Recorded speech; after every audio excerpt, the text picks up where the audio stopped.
Now we start our first panel, which is devoted to strategic assessment or strategic thinking about Central Europe as identity, as a philosophy and concept.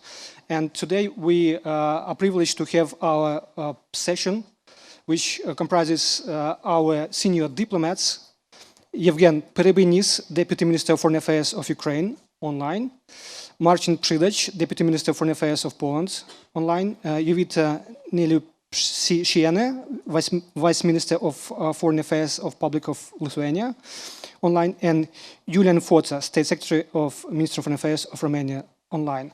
So the only one-man stand will be me. So basically, we'll try to make the session in that way dynamic. I will try to make some moves just to interact with you. But basically, let's start from Ambassador Perebyinis. Your Excellency, you just completed your mission in Czech Republic as ambassador, and now you serve as Deputy Minister with specific portfolio, which also includes neighborhoods and our neighboring countries. So my question is, if we are searching for foundation of solidarity for deepening cooperation in Central Europe, do you see there are some changes in this posture with the start of war? And maybe you can share some insights from your ambassadorship in Czech Republic. The floor is yours, please. Good morning, ladies and gentlemen, dear colleagues. First of all, I would like to thank organizers for the invitation, as well as for choosing the topic of the discussion, searching for the foundations of the Central European of cooperation of the Central European states. The topic is both simple and complex to answer. It's simple because these foundations are more or less obvious. They are given by our common history, common present, and I'm convinced common future. But at the same time, we need to answer the principal question: what is Central Europe? This is extremely important to my mind to draw correct conclusions. At the end of 80s and the beginning of 90s of the last century, all the countries of the former communist bloc were automatically considered Eastern Europe. Geography played a minimal role here. The main criterion was geopolitics. Eastern Europe meant the region that belongs to the sphere of influence of the former Soviet Union and later Russia. Only later, sometime in the mid-90s, Poland, the Czech Republic, Slovakia, Hungary, Romania, and Baltic states, and many other states which clearly set out on the path of Euro-Atlantic integration, managed to change this trend. The Visegrad 4 was created, which became a kind of engine of the Central European cooperation. The Baltic countries had their own format of cooperation. And gradually, the concept of Central Europe in its geopolitical meaning was formed. It meant countries that ended the totalitarian communist past and embarked on the path of democracy, European and Euro-Atlantic integration. Unfortunately, at that time, no one included Ukraine in this group. It continued to be considered as a country of Eastern Europe, mainly because unofficial consensus in the West continued to consider Ukraine as a state that belongs to Russia's sphere of influence. A clear line of division was drawn between those countries which, with the westward movement to which Russia had come to terms with, and those that Moscow was ready to keep in its sphere of influence at any cost. The West then very easily agreed with such a logic, letting Ukraine know that no one is waiting for it in Western structures. Having resolved the issue of Ukrainian nuclear weapons and signed the Budapest Memorandum, which turned out to be useless, the West simply forgot about Ukraine for a long time, completely surrendering it to Russia. At the same time, I should admit that we ourselves, Ukrainians and our elites at that time, bear a significant share of blame for such a situation, since there was no consensus within our state regarding the movement to the West. Nevertheless, it should be recognized that at the time the West preferred to leave Ukraine under the full control of Russia, naively hoping that Moscow would be satisfied with this forever and would not encroach on other countries. It was a huge mistake, to my mind, the first in the chain of fatal mistakes that the West made in relation to Russia and our region at the turn of the century. But in fact, Ukraine is the same Central European country as Poland, the Czech Republic, Romania, from all possible points of view, geographical, historical, geopolitical. We must admit this once and for all. Despite existing stereotypes, we have much more in common with this region than with Russia. After all, despite the fact that Ukrainians existed in one or another formation with Russia for several centuries, these were never years of prosperity of our nation. It was a period of terrible suffering, famine, repressions, and murder. It was actually a period of several hundreds years of occupation. We are united with our neighbors in Central Europe by history. After all, Ukrainians lived for many years in joint states also with Poles, Slovaks, Czechs, Lithuanians, and many other nations. We also share a common present, common values, common identity, and common priorities. Finally, we share a common future, and I'm convinced that this will be a common future in the EU and in NATO. But the main thing that unites us today is, of course, common security challenges and fight against a common enemy. Perhaps fighting against a common enemy is not the best common denominator, but it is indeed our reality. The full-scale invasion launched by Russia against Ukraine 8 months ago has dramatically changed security, political, and economic landscape of Central Europe. Kremlin's campaign to destroy Ukraine and enslave Ukrainians by assimilating us in accordance with the ideas of so-called Russian world has far-reaching consequences for the entire Europe and across the globe. Russia has never accepted the reality of independence of states, which had gained it after the collapse of the Soviet Union. The Kremlin tries to reanimate the empire with Moscow as a center. It won't stop at any means, as we can see from the terrorist Russian actions in Ukraine. And states of the Central Europe are well aware of the nature of the Russian threat. They have faced it a lot of times in the past. Russian policy against Ukraine is the same that was implemented by the USSR towards its so-called allies during the Cold War. Russian military is the same that suppressed uprising in Poland and Hungary both in 19th and 20th centuries, put an end to the Prague Spring in 1968, and occupied Baltic states before the World War II. Through the centuries, Russian aggressive policy was met with resistance from the brave nations of the Central and Eastern Europe. Today, Ukraine bears the same flag of freedom in fight against tyranny. For us, it is a war for independence, for the existence of Ukrainian people in Ukrainian states.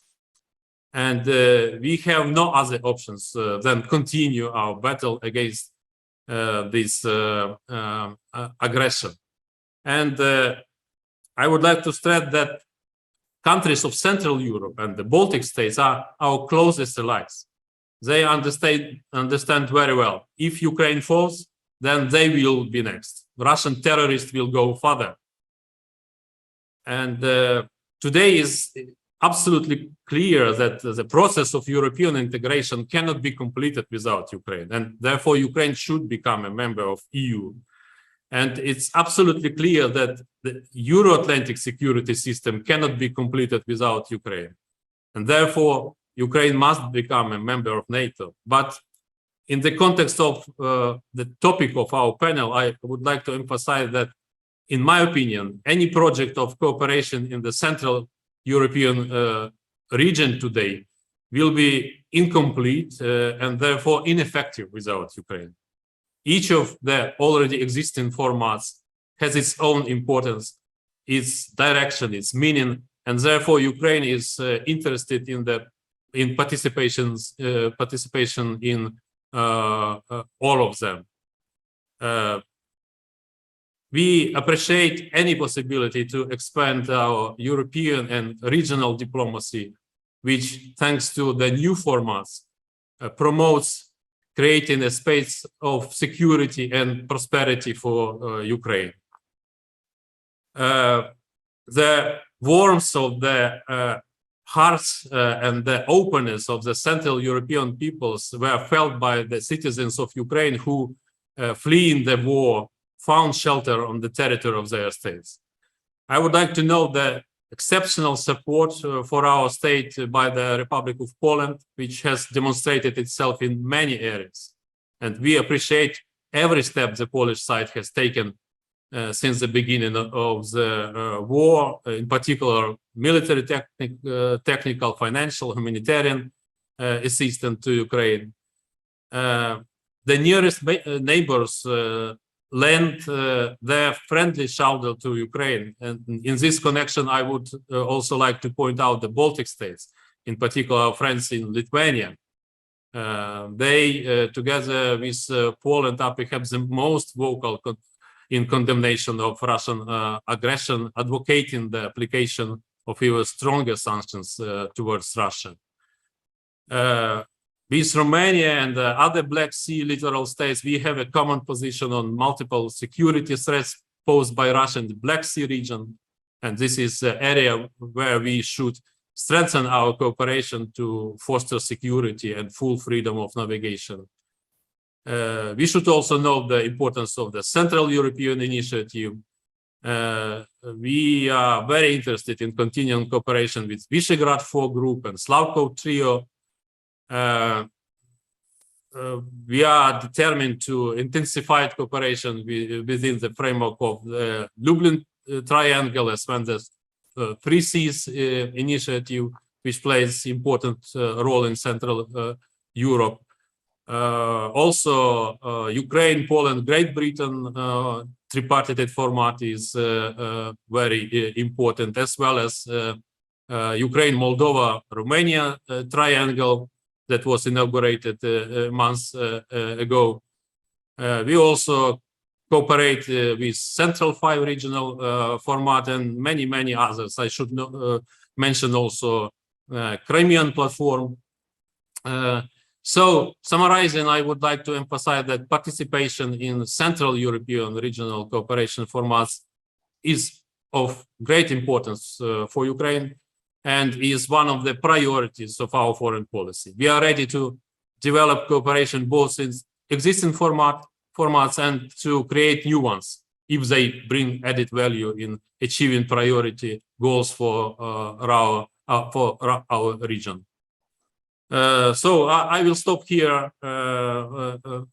Thank you for your attention, and I wish you fruitful discussion. Thank you so much, Your Excellency. It was quite comprehensive Ukrainian pledge, after which we have no doubt that we are part of Central European identity, and many projects already named, which are of interest for Ukraine. But basically, my question will go to Marcin Przydacz, Deputy Minister of Foreign Affairs of Poland. First of all, on behalf of also our team and Ukrainian society, our great appreciation of your help to Ukraine.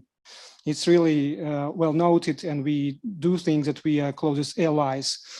But out of all these formats, regional formats that were named, do you think that some of them are already matter of the past?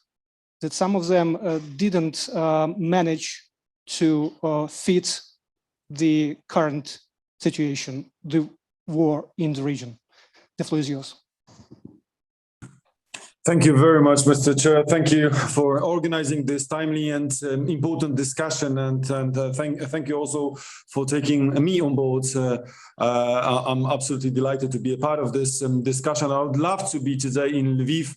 Unfortunately, due to other obligations, I'm still here in Warsaw, but I do believe that one day we will meet again in Lviv, in a peaceful and prosperous Ukraine, and I do really hope that it will be rather sooner than later. Thanks to also great achievements of your Zbrojne Sily Ukrainy, of your Ukrainian army. I should rather extend our appreciations to the Ukrainian statehood, to the Ukrainian nation, and to the Ukrainian army for what you are doing in order to preserve peace and stability in the entire region, and of course in order to preserve your own statehood. You are doing great job, and it's our obligation also to help you. Not only our Polish, but the entire free world should be even more actively engaged in supporting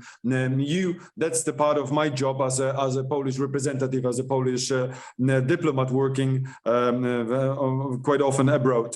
So once again, thank you very much. The entire discussion is about Central Europe. Yevhen already said about the definition of Central Europe, who we are. I would only emphasize that we all Central European nations, we are a bit different for sure to those to the east of our borders, but also a bit to those to the west. I would say that what defines us is the desire for freedom. History taught us how freedom is important, and of course I could refer to the entire history of the Polish-Lithuanian Commonwealth, where together with our Lithuanians, but today Belarusians and Ukrainian brothers, we were living together and living in a democratic state. Unfortunately, this state was destroyed by the Russian authoritarianism, but also by the authoritarians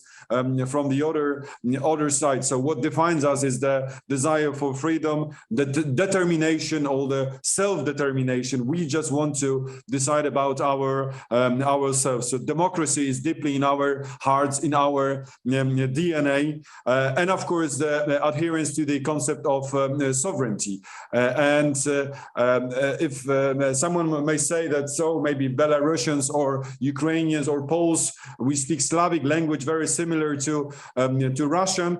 Somehow it is similar, but the philosophy, the ideology standing behind our statehood is completely different. We are very much dedicated to our democratic values, which is completely irrelevant in case of Russia, based on the authoritarianism, based of other values. I don't want to go deeply into the history, but we are very much different. And of course, Russia is a direct threat to this way of living we are living right now, because we are also a kind of good example for those Russians who maybe one day would like to live in a more democratic society. But of course, so this is one big threat. Russia is a great threat, or the anti-authoritarian community all around the world. But for us down here in the Central Europe, of course, there are also challenges. And again, history taught us that the challenges are not only from the East. The desire of domination sometimes came to our part of Europe also from the West. I don't want to elaborate too much on that, because this is not the case right now, but we need to be aware of the fact that there are some challenges with regard to this. We, as the Central European countries, Poland, Lithuania, Ukraine, for sure Romania, we want to be a partner. We want to be an equal partner in discussion, not to be a client or not to be an object of international affairs. Rather a subject. We don't want to be a territory in between, as I've heard many times from our Western partners. There are still that kind of stereotypical way of thinking about Central Europe. That's why we've established also our regional formats, starting from V4 in case of Poland in the very beginning of the 90s, which was a kind of a vehicle to integrate entire Central European region. But later on, we established also other formats of cooperation, already mentioned by Yevhen, the 3Cs initiative, which Ukraine is almost a member of, is a partner, is one of the strongest partners.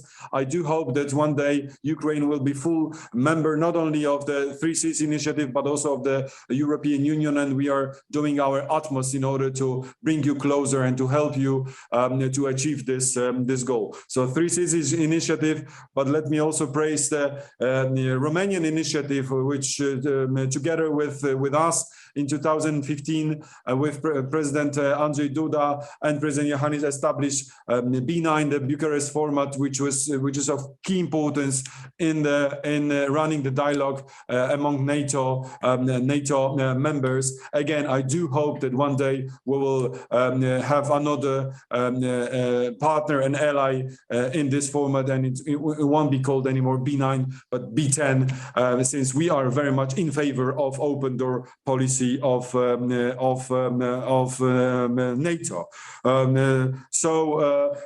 With regard to the other formats mentioned already by Minister Perebyinis, Lublin Triangle, based on this our joint history, I do hope that today it's a only triangle, but in the future there is a fourth empty chair for our democratic Belarusian friends and partners. I do hope that there is a bright future for Belarus, of course, not with Mr. Lukashenko and not with authoritarian cycles of Minsk, but as we've seen 2 years ago, Belarusians' desire for freedom is very much visible, and it is also based on our joint history. The fact that they are referring to Kostuś Kalinowski, our joint hero who was fighting with the Russian authoritarianism, Tsarist authoritarianism, and today is a hero for all of us, Belarusians first place, but also Lithuanian, Poles, and Ukrainians. That shows how much in common we do have. So, answering the question in a brief manner, I do not think that all those regional formats didn't play their role. I think they played their role. It's mostly because of the fact that we were working together as Central European countries on the EU fora and NATO fora, helped also our Western partners to understand better what Russia is. I do remember November last year and December last year when Prime Minister Morawiecki traveled all around Europe in order to ring the bell somehow and say, hey, Russia is preparing a war and a next phase of this war against Ukraine. And I do remember that the first country he went was Lithuania, then Latvia, Estonia, and then V4 together with in a contact at the MFA level with Romania, with such a mandate. Prime Minister Mieroszewski, backed by Central European countries, started his talks in Berlin, Paris, and London. And I do believe that it also helped to prepare somehow our European and NATO answer and our response to this new phase of aggression. So those formats played and can play a very important role, as one of the Polish politicians say, sometimes maybe to wake up in the night Western European leaders, telling them that something wrong is happening. But those formats, these are not supplement for the European integration. This is just a vehicle which helped us in the 90s, which helps now us to somehow emphasize our role. But I do hope that it will also help Ukraine to be a part of the future European family, because as John Paul II, our Pope said once, Europe has two lungs, and it's not only the Western lung, but it has also Central or Central Eastern European lung, with Ukraine is one of the most important parts. Thank you very much for bringing me to this discussion, and I hope for continuation. Thank you very much. Thank you so much, Minister. And basically, I would like to echo two bullets you mentioned, bullet points, that language is similar but philosophy is different. That's something we already trying to state in many our official and unofficial communication. But I would rather mention then, when you have Russian and Ukrainian without specific language training, Ukrainian understands better Polish language than Russian. So I think it's also about our common identity and about common cause we have. I would like to give the floor to our next speaker, Jovita Neliupšienė, Vice Minister of Foreign Affairs of Republic of Lithuania. And Madam Ambassador, basically, it was also stated by our participants, our speakers, that Baltic states are also part of this symbolic region which trying to advocate the destiny of those countries like Ukraine, like Moldova. You experienced a lot in Soviet times, but do you see that the voice of Central Europe, including Baltic states, is heard in European Union, in other parts of the globe, and what we have to do in common to make this voice ever stronger? The floor is yours. Thank you very much, and thank you for the invitation to participate in this forum and in this discussion. And I think that it was already acknowledged that Baltic states, Poland, our partners across the Central Eastern European region have we were right, let's admit, warning that about Russia. For years, if not for decades, our nations were actually stressing that and arguing and trying to draw the attention that Russia is not just some kind of the competitor, is not really a partner, and actually is not just a rival. It's is actually the threat to the whole Europe, and now we see to the whole world.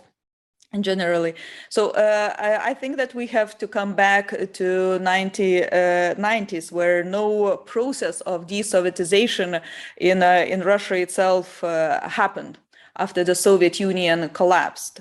A significant portion of population, not only Putin himself, but significant part of the citizens of Russia still look back to Soviet Union with nostalgia and sympathy. And today, Kremlin continues to see all Eastern Europe. It doesn't really very much matter which language and you speak and where you are closer to one or another. They look at us in general as the part of Great Russia, or at least as the sphere of influence. And Putin himself proclaimed the Soviet Union as the biggest, greatest strategy of the geopolitics of the world and of this century. And it is very essential. It is a very essentially imperial neo-colonial thinking, actually, and the war against Ukraine is apotheosis of this ideology. So where the Central European states in Russia are still not accepted as autonomous subjects, their sovereignty is contested, and not from time to time, but actually constantly. As long as there is a space for glorification of communism and denial of its crimes, and denial of the crimes of the Soviet Union, we must continue actually to condemn this ideology in all possible platforms. For us living here in the Central and the European Union, maybe it's quite obvious what we have to do if we want to stop this Putin's attachment to Soviet regime, but it's not the case if we look at the wider Europe, or if we look to the EU, or we look even in the broader context. So Putin's attachment to Soviet past throughout the years actually has mutated into something different, which is much more stronger and much more sinister. Russia, while preaching anti-fascism, is actually embracing it. For many years, Russia has been playing a well-known game of blaming others of Russophobia. One of Russia's favorite justification for including other nations, intruding into other nations' affairs is actually to define the enemy of the moment, fascists or Nazis, and different kind of wording for that. So I do believe that this is a mistake we made in early 90s when the world refused to hold Russia accountable for totalitarian regimes, and this mistake must not be repeated. Putin and Russia now must be held accountable for all the war crimes and crimes against humanity that they have committed, as well as the violation of all core principles of the international law. And UN Charter, of course. We must seek to prosecute of all war crimes and crimes against humanity committed in Ukraine and bring all war criminals to justice, including Russia's top political and military leadership, as well as their accomplice in Belarus. We do believe that we must focus on establishing a special tribunal for the punishment of crime of aggression against Ukraine, and only accountability, as we learn from the history, can actually bring fundamental changes within society in Russia.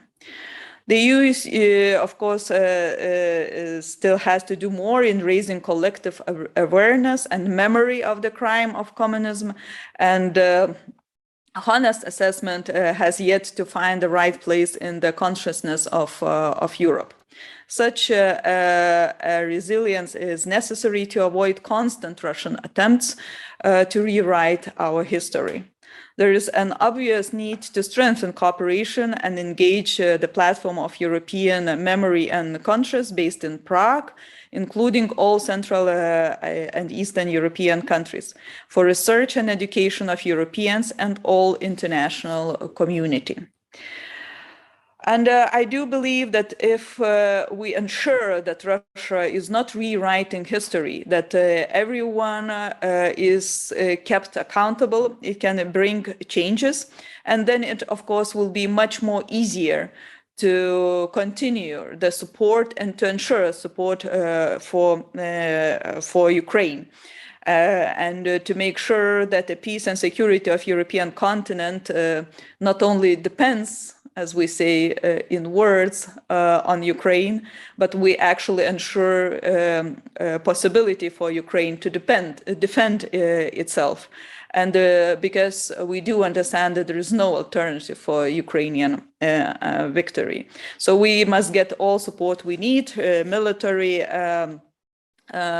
first of all, of course, air defense, financial support, macroeconomic support. And I think that it has already been said and repeated several times. We, of course, it is important to have a proper Ukrainian reconstruction architecture, and we start to think about it now. Well, it's better we have started thinking yesterday. Certain to ensure sustainable management of finances, efficient donor coordination, and proper financial institutions. And we, as Lithuania, we are ready to contribute in this thinking and building the architecture of the reconstruction. But of course, we are contributing to emergency reconstruction already now. Several objects in Kiev region. And I think that the statistics speaks for itself. And I do believe that overall Lithuanian assistance, which is 640 million, will be even bigger if we include what actually our private private donations and initiatives fundraised, and our civil society is really behind that. So I don't want to go to the different kind of numbers, but I think that there are key two things we have to do and recognize that we have to learn the lessons of the 90s to keep Russia accountable, to actually keep accountable for all the totalitarian regimes back of Soviet Union, to stop this glorification of Soviet Union, and of course to make sure that this accountability is ensured during and after this war of Russia. So thank you very much, and once again I wish everyone have a good discussion today. Thank you so much, Madam Minister. And I think what you mentioned, like your last thesis, lessons learned, how to hold Russia accountable, could be just a mission for Central Europe, either it's in European Union and other organizations, because I think we have to be common on this issue. We suffered a lot, each country, but we know what is accountability is. And now I would like to go to another our speaker, Iulian Fota, State Secretary of Ministry of Foreign Affairs of Romania. Your Excellency, we met just months before in Bucharest, where you just elaborated a little bit on how Romania's foreign policy changed with the start of full-scale war. I would like you to elaborate maybe on this regional spectrum. Do you see any changes, and how Romania acts in this regard? Thank you so much. The floor is yours. Thank you very much. Good morning to everybody. First of all, let me express my sentiment of sorry not being able to be in your beautiful city with you physically. I'm very happy that I'm joining this very interesting conversation online. Unfortunately, our agenda here in Bucharest is quite a complicated one, and I guess that you know that at the end of this month, I think in 3 weeks' time, we will organize for the first time the meeting of the NATO foreign affairs ministers.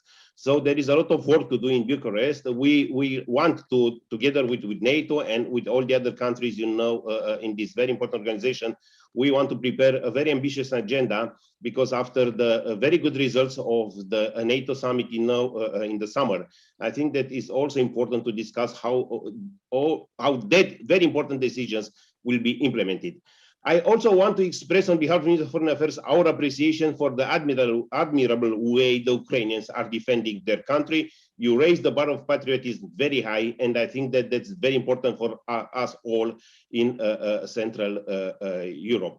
Otherwise, it is a great pleasure to be addressing you today on a topic of major importance for Romania, for the Euro-Atlantic community, but also for the entire world.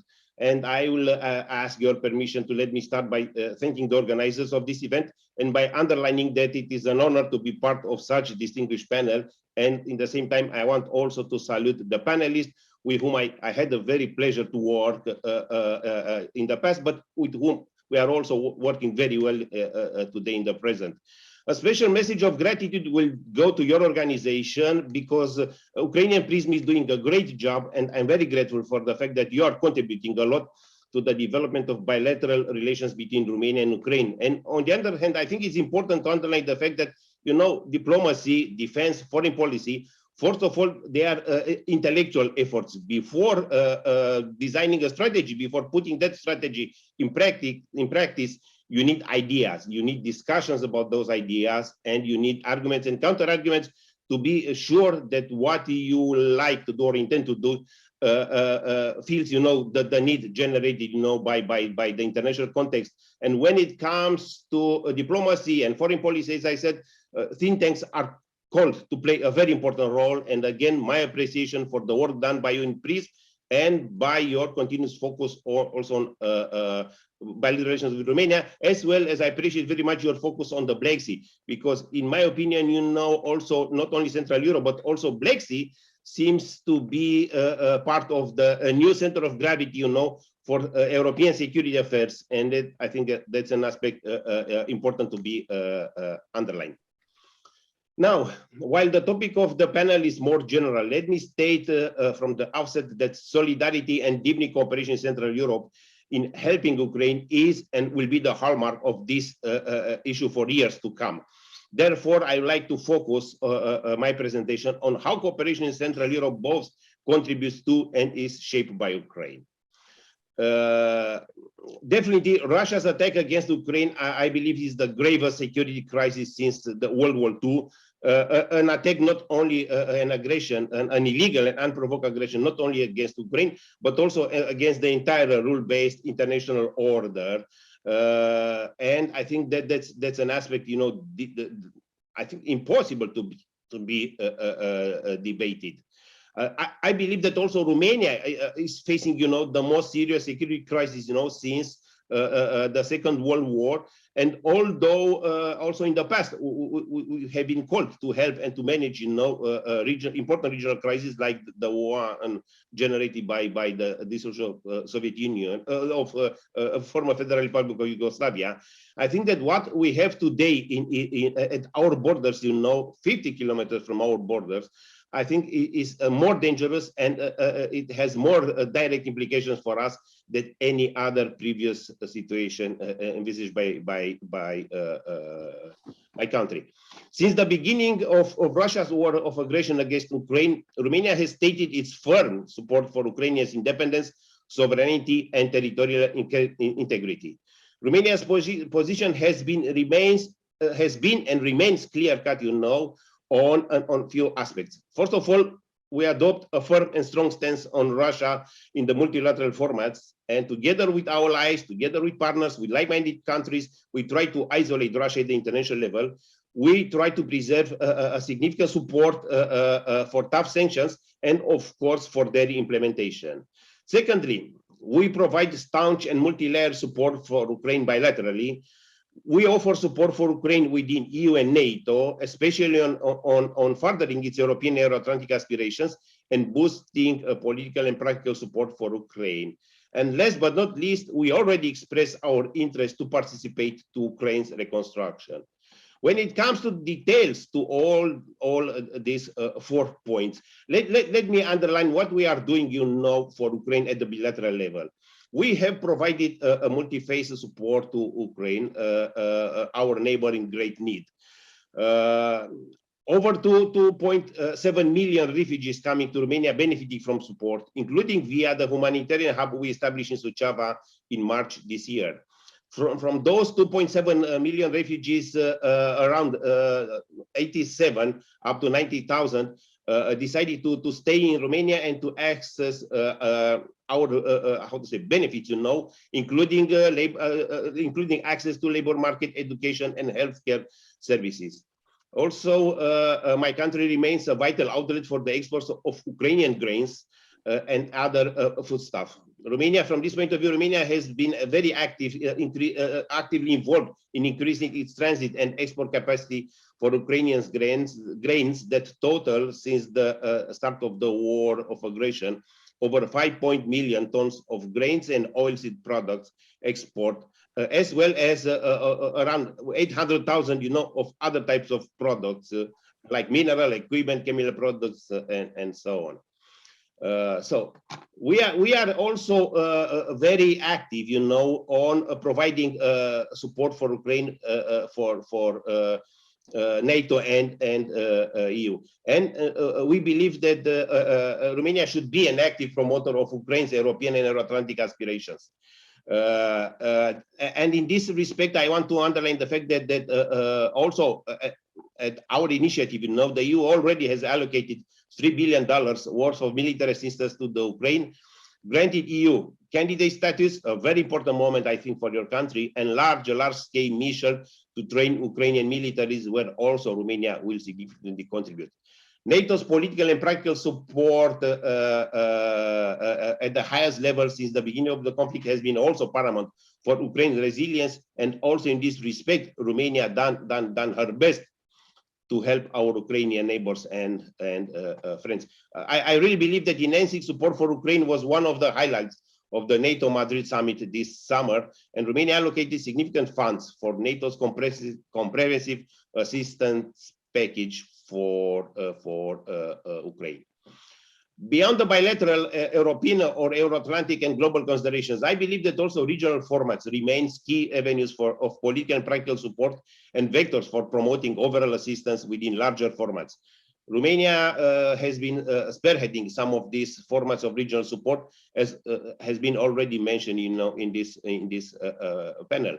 The Bucharest 9 format, initiated by Romania and Poland, has had tremendous added value in forging cohesive messages and ensuring coordinated approach of the 9 allies on the eastern flank, but also at the transatlantic level. It has also made its mark on support for Ukraine. The Ukrainian foreign minister was a special guest at B9 meetings last year and this year.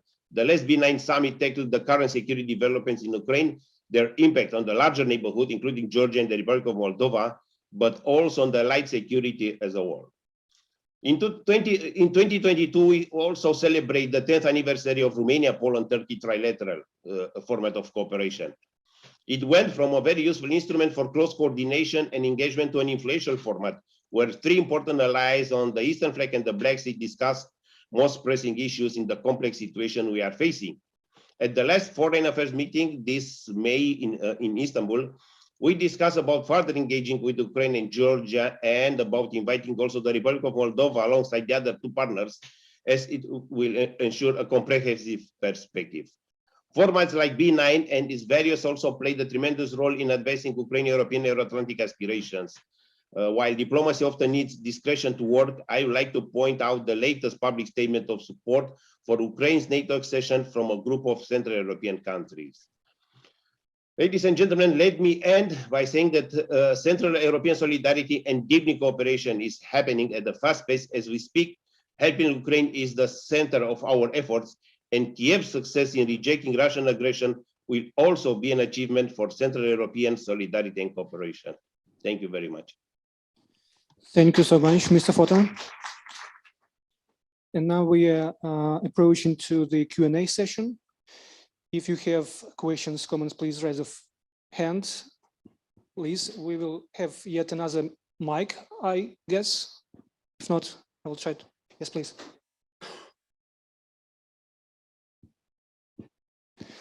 We'll try from mine. Just present yourself and question. Hi, everyone. I'm Sergey Sidorenko from European Pravda. And I have a question to all panelists, but first of all, from our Lithuanian colleague, you said that you see threat from Russia to sovereignty of Central European states, as far as I understand. How do you see, is there an understanding of that in the EU currently after the aggression? And to all panelists, do you see that Russia is trying to diminish, to destroy Central Europe as a joint structure? Is Russia focusing on that, or goals are, let's say, smaller? Thank you. So you address to all the panelists, right? Yeah. Let's then start from Yevhen Perebyinis, just in the same line we had our interventions.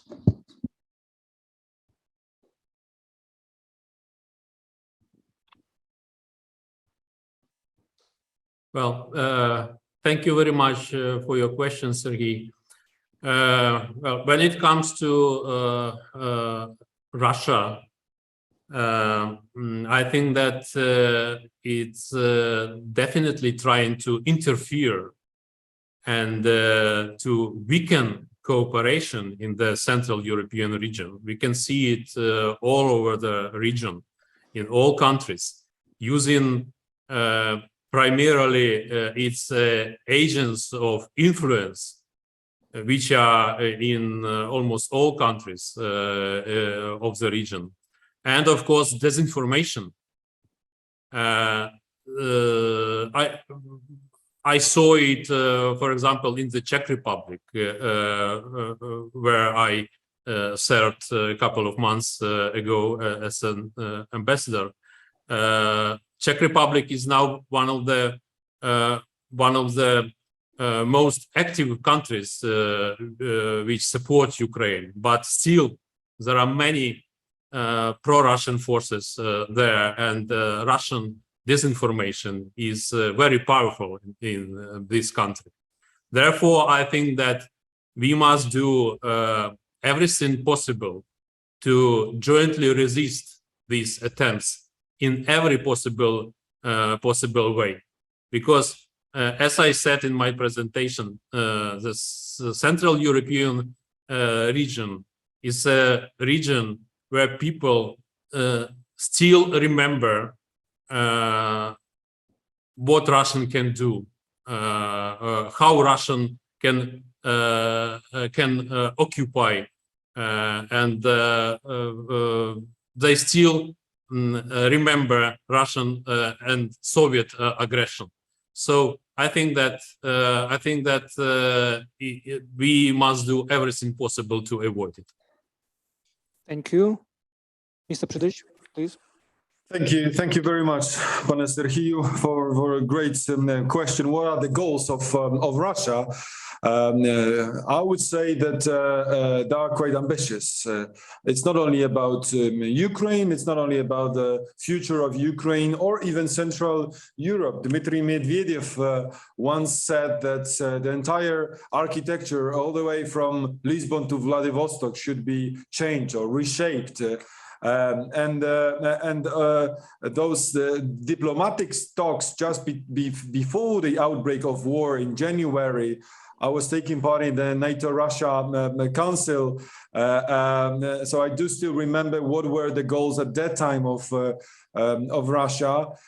First, to kick out American troops from Europe, because they do believe that with some European Western partners they will find a common language in thinking about the future of the continent. I'm not saying that that's true, but that's the way of thinking of Russia's at that time. Hopefully many things has changed since February 24th. So without Americans, of course, without American troops, our American engagement in Russia's eyes, Europe will be weaker and more vulnerable. So that's the main goal. The second goal, of course, is to reshape the entire global security architecture. Mr. Putin, as a former KGB officer, was not very happy with the fact that Soviet Union collapsed and that Russia is not anymore a global superpower or global empire, but the imperialistic thinking is still there in their heads. So their goal is to somehow bring back, as they believe, the sphere of influence and the concert of superpowers. With means they have at their disposal.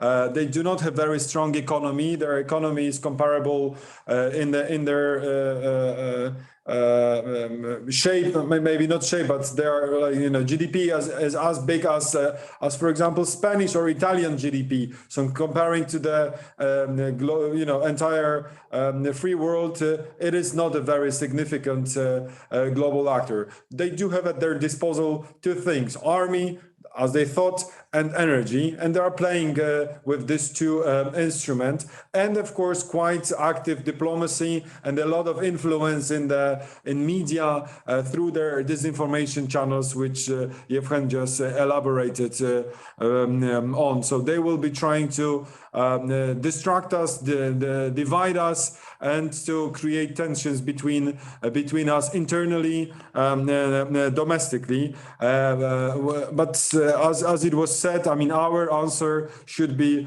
the following: more equipment to Ukraine, more sanctions on Russia, and more unity of the free world, and less egoism. Because I would say that there is already some attempts of egoistic thinking in part of our continent. That's of course we should condemn Russia. We should speak loudly how big threat Russia is, but then concentrate rather on our own small businesses. I'm not saying that that's the case of Poland, Lithuania, or mentioned Czechia, but there are some countries which would love to concentrate mostly on their own interests, also the security interest, and then waiting for better time. We need to be engaged. We need to be determined, and the future is bright. I'm pretty sure that Ukraine will win, and finally we will have a peace and stability in the region. Thank you.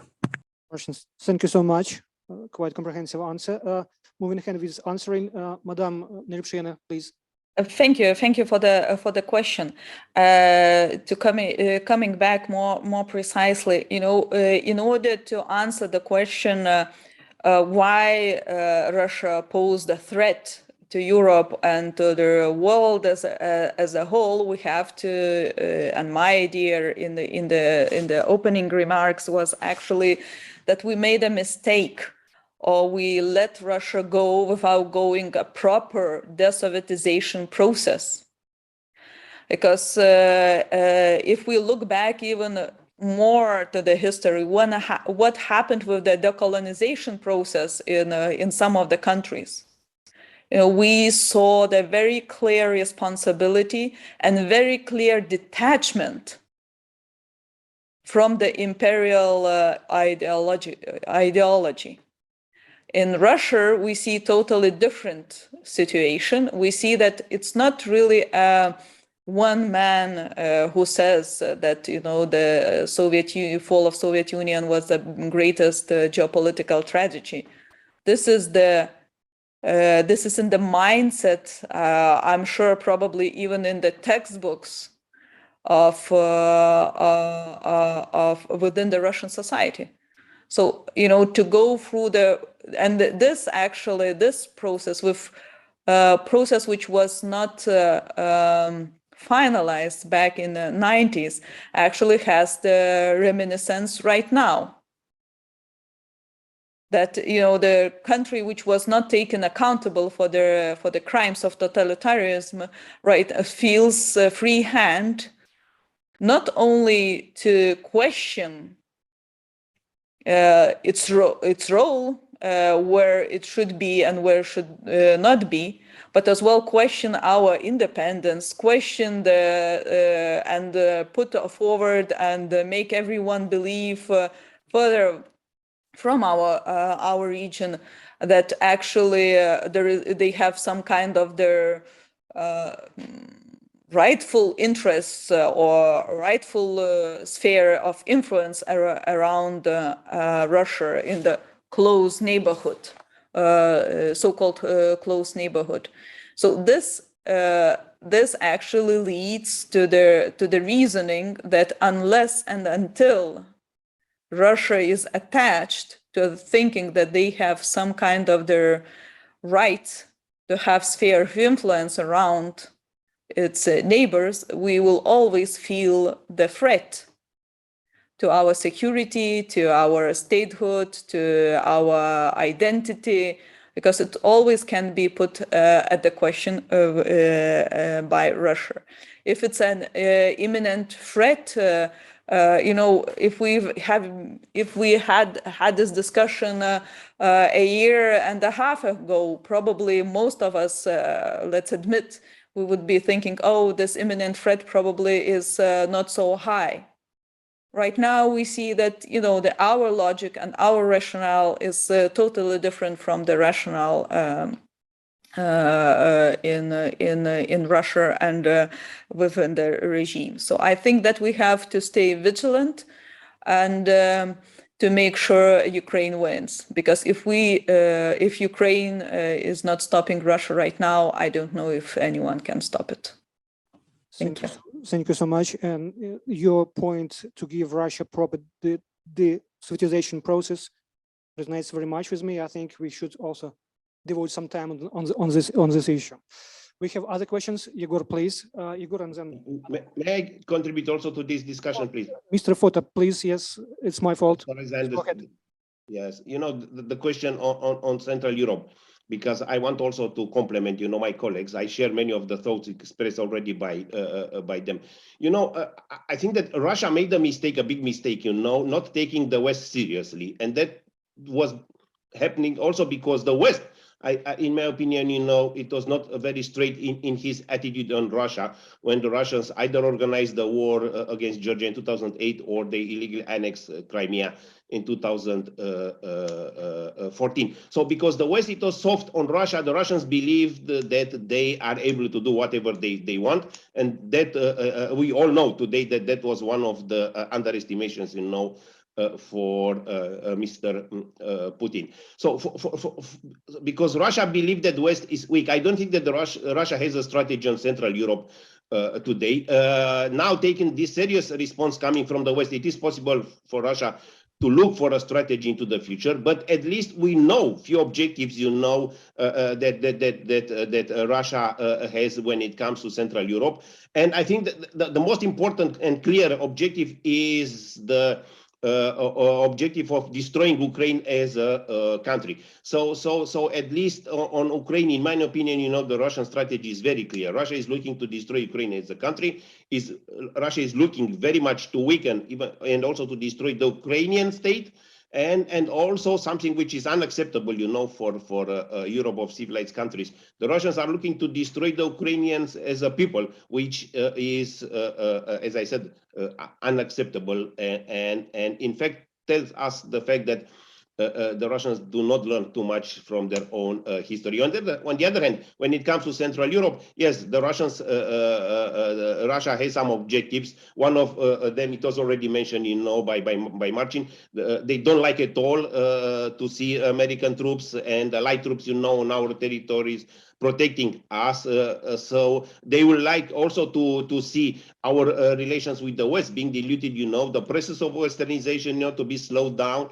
And in our domestic politics, if it's possible, more attention to be paid to Russia's foreign policy, to Russian interests. On the other hand, I think that the Russians will not succeed because, and now I speak about Romania, what I think the Russians don't understand, or they lost, their historic memory, is that Romania, we experience what we see, and now, of course, that I'm using the concept between brackets, denazification. In Romania, it is true at that moment it was Soviet Union, but for us, Soviet Union means Russia when it comes, to the attitude on the West. 70 years ago, the Russians tried to denazify us, killing our and systematically destroying our Western elites, cutting our very important and strategic ties with the West, and even trying, to rewrite our history, transforming us from a Latin people, in the sort of semi-Slavic people, because it is true in the Romanian language we are using, I think around 2,000 words coming from the Slavic languages. So that's how I see the situation. Very clear strategy on Ukraine, not yet a strategy accepting few particular objectives on Central Asia. But on the other hand, because we are at the beginning of a long confrontation with Russia, I don't know how the historians will call it, because that's a big debate among them. But this confrontation will be long, will take time, and I'll not be surprised if little by little Russia will design also strategy for Central Europe, because they, as Marcin said, they are preserving their imperial ambitions, and they will like, again, I don't think that they will be able to occupy, because Russia is not Soviet Union, but definitely they will like to dominate also Central Europe and increase Russian influence in our region. Thank you so much. Igor, please. There is a mic.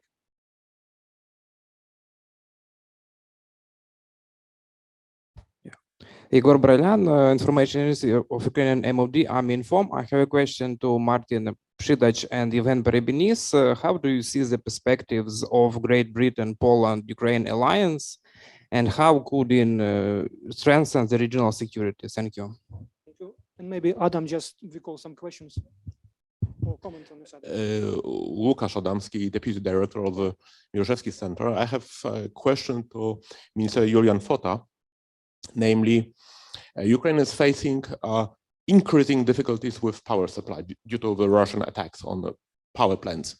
The situation is deteriorating every week. So how could Romania help Ukraine in maintaining the power grid system operational? Perhaps you have some Soviet equipment which would be compatible with Ukrainian power grid, with Ukrainian electricity network, perhaps generators, I don't know, but Poland, Romania are two biggest neighbors of Ukraine, and this situation is really serious. Thank you. Lucas, thank you so much. And maybe to close the round, I have a question to Madame Neliupšienė. We met first time in Brussels, where there was an event jointly with Minister Kuleba. Then he was Vice Prime Minister at the time, and we were discussing European perspectives of Ukraine. Now, my question is, from your expertise, what challenges should we already anticipate when it comes to solidarity? How to fight Russia and Russian aggression in coming months? So let's start from Yevhen and Marcin. Your Excellency.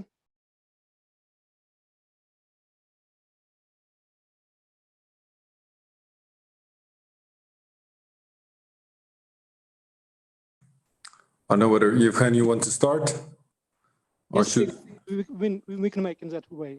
Okay, so I'll be first. First, thank you, Pane Igor, for the question. Polish, British, Ukrainian triangle or the platform of cooperation. That is how it is perceived by Poland. It's a platform of dialogue, of cooperation, as a vehicle which could bring Ukraine closer to the existing structure, not as a substitute, not as any kind of organizational way of keeping Ukraine at the doorstep of Euro-Atlantic structures. Just opposite.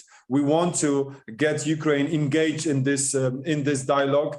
But let's be frank. Today, there is only one big alliance in the world which can preserve the security and stability, and it's called NATO. And we, as Poland, being a NATO ally, together with our American and British friends, are doing our utmost to help Ukraine to win this war, and hopefully in the future, as I said, with the open door policy, to keep those doors open also for the future collaboration with Ukraine. So for the Polish-British-Ukrainian triangle, the future is bright, but please let's not treat it as a kind of substitute for the alliance which are already existing. I do know, and I do hope that Ukraine and Ukrainian people, they know that they count on us, on Poles, in every possible way, and we proved that throughout the last years. And a very short comment on the question with it was to Iulian Fota about how to help Ukraine. I just wanted to mention that since the very beginning of this phase of this war of February, we as Poland are providing the temporary sheltering systems, the containers for IDPs in Bucha, in Irpin, in Lviv. There are already thousands of places for the people from Ukraine, from the eastern Ukraine, who had to flee this part of their homeland. Now what we are doing, concentrated on providing electric generators, all that kind of stuff which can help Ukraine and Ukrainian towns and villages to survive the winter. It is the strategy of Putin to create a new wave of refugees by destroying the infrastructure, and of course to break the spirit of Ukrainians. But we all know that it's impossible to break the Ukrainian spirit. I'm pretty sure that the future ahead in Ukraine is bright. Thank you. Thank you. Pan Yevhen. Thank you very much for this question. I agree with Marcin in his assessment of the tripartite format between Ukraine, Poland, and Great Britain. This cooperation is of particular importance in countering Russia full-scale aggression against Ukraine.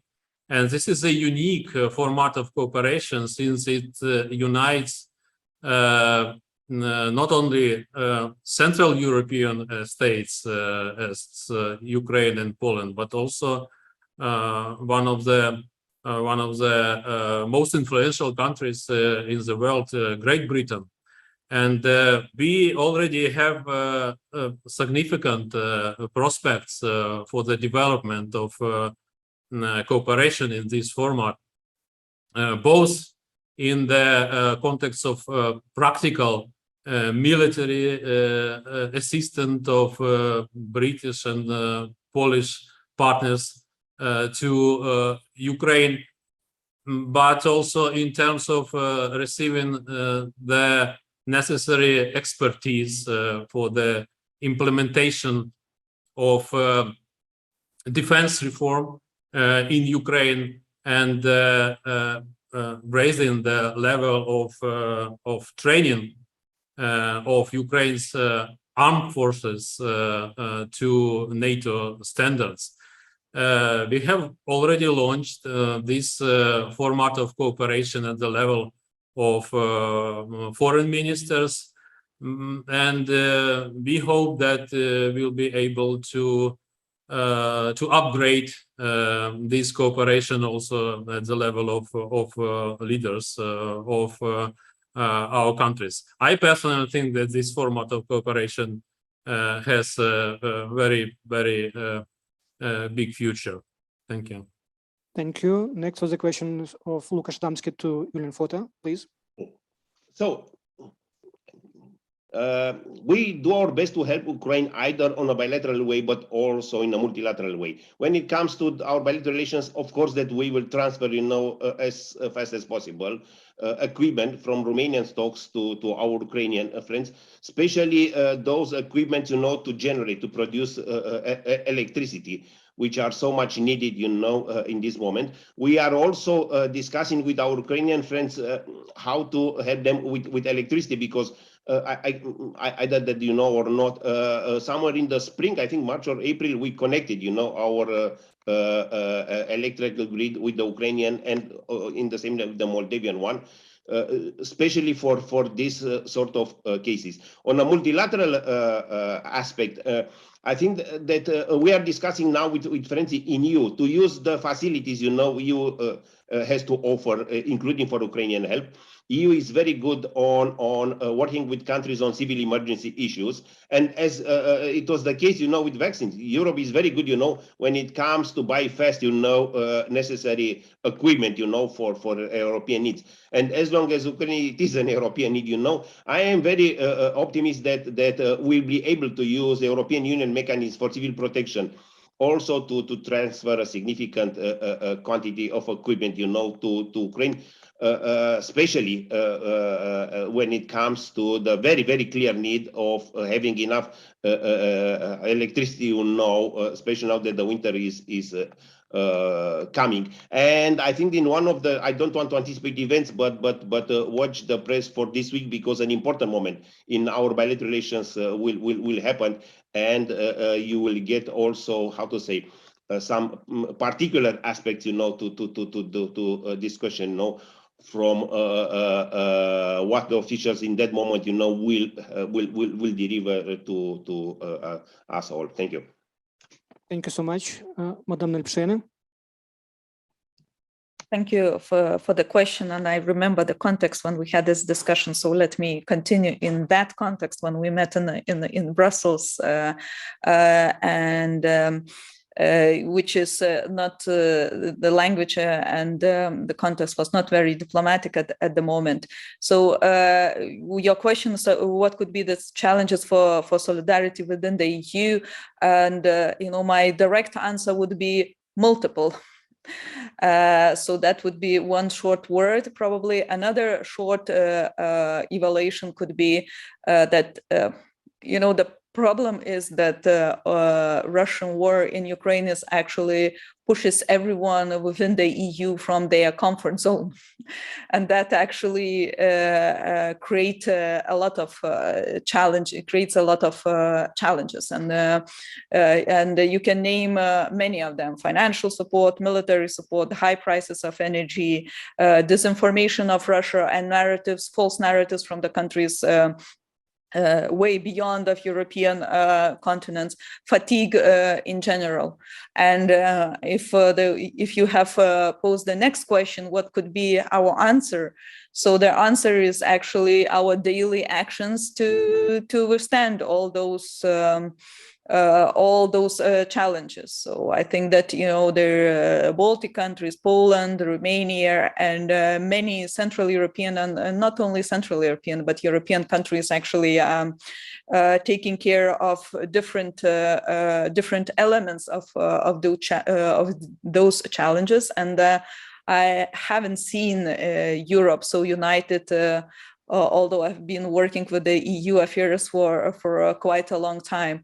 Does this unity has a cost? Yes, indeed. Sometimes you have to make a compromise, although I don't like those compromises, and I don't believe that we have always go to the minimum denominator of the compromise. But the most probably effective would be actually helping people to understand that there will be no coming back to how it was. There would be no actually the same relations with Russia, even if Russia loses the war. There would be there will be no the same Europe as we had, and not the same NATO and so on and so forth. So the faster people kind of accept and live with that idea, the faster we get rid of this fatigue, because we will have not only to think and reconstruct Ukraine, we will have actually to review some of our structures. We pushed the EU unity quite hard, and I think that we have to work on keeping this. Thank you. Thank you so much. And we ran out of our time, unfortunately, but I know that there are still a lot of questions. I have a lot of money as moderator, but we have to be strict on time and to catch up with the schedule. So with this, I would like you to join me in a round of applause for our participants, for our great speakers. Thank you for being with us in these challenging times and with your tight schedules. We appreciate it very much.